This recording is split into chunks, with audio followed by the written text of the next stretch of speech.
morning. Today we're going to work on multiplying radicals. And unlike with addition and subtraction, where the radicals have to be the same, when you multiply, it doesn't make any difference. So there is never a problem that you can't multiply when there were problems that you cannot add or subtract. And the rules are very simple. You multiply the coefficients, which are the numbers in front of the radical. Then you multiply the radicals, doesn't matter whether they were, the same. And then you simplify at the end. And it's best to wait to simplify until the end, because if you simplify before you multiply, you probably will have to simplify again. So it's better to just do it once, in my opinion. So, first example. Square root of 3 times the square root of 4 would be the square root of 12, which simplifies to 2 radical 3. Or you could just realize that square root of 4 is 2, so you would get 2 radical 3.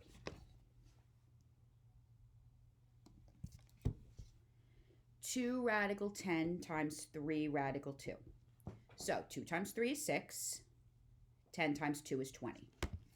So you would get 6 radical 20. Then you have to realize that 20 can be simplified. So you break it up the way we did before. You would use radical 4 and radical 5. The square root of 4 is 2. And then, if you remember, you always multiply the 6 and the 2. So the answer is 12 radical 5.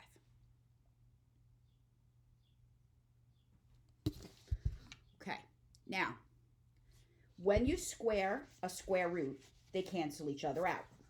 So radical 7 squared would just be 7.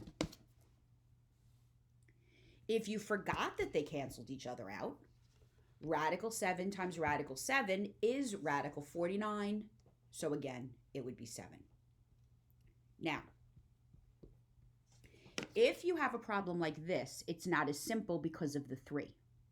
Yes, the 2 and the square root do cancel each other out, but that only affects the 5, not the 3. So the best thing to do is write 3 radical 5 times 3 radical 5, which would be 9 radical 25. But the square root of 25 is 5, so you would get 9 times 5, 45.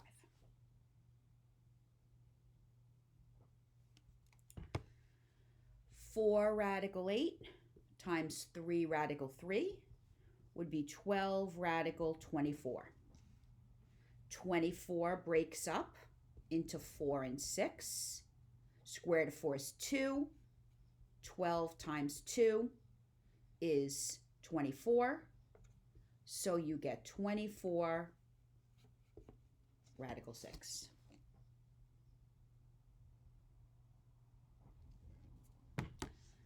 Square root of 15 times 2 square root of 10 would be 2 square root of 150. 150 can be simplified because 25 goes in. So it would be 2 square root of 25 square root of 6. Square root of 25 is 5 times 2 is 10. 10 square root of 6. Now, the next problem is a distributive property. First thing to do is distribute. So 5 times 2 radical 5 would be 2 radical 25 minus radical 5 times radical 10 would be radical 50. Now, 25 is a perfect square. 50 can be simplified. Square root of 25 is 5, so that's just 2 times 5, which is 10. 50 breaks up into 25 and 2, so you get 5 radical 2. You cannot combine those two things because, as you learned previously, they don't have the same radical. You cannot subtract. So the answer stays 10 minus 5 radical 2. Now, first problem on the next page. 4 times 2 radical 3. The 4 is a coefficient, or just a regular constant. So the 4 and the 2 get multiplied, so the answer is 8 radical 3. 9 radical 2 times 2 radical 32. You get 18 radical 64. Now, you should recognize 64 is a perfect square. The square root of 64 is 8. So this becomes 18 times 8, which you would then multiply out, and the answer is 144. No square root symbol because you had perfect squares.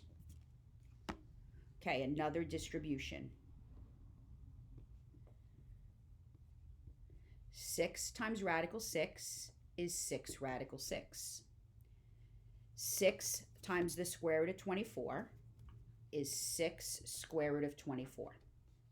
Now, you cannot simplify the square root of 6, but you can simplify the square root of 24. The square root of 24 would break up into square root of 4, square root of 6. Square root of 4 is 2. 6 times 2 is 12. So now I have 6 radical 6 minus 12 radical 6. And 6 minus 12 is negative 6.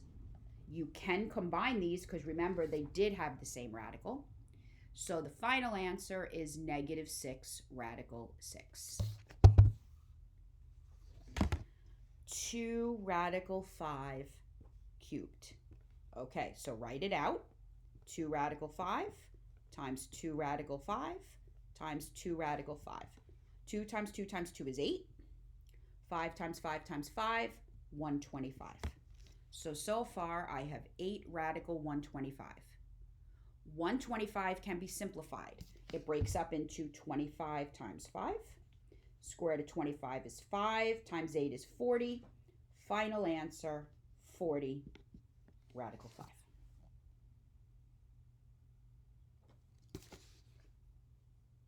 There's a couple of problems on the last for you to practice, and hopefully that was all very clear.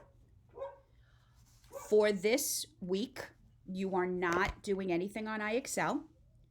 You have been given 2 on-course assignments, one of them on multiplication, and then a second one which mixes together all of the stuff with radicals we have done so far. Please make sure you submit them on time on course. Have a good day. Stay healthy.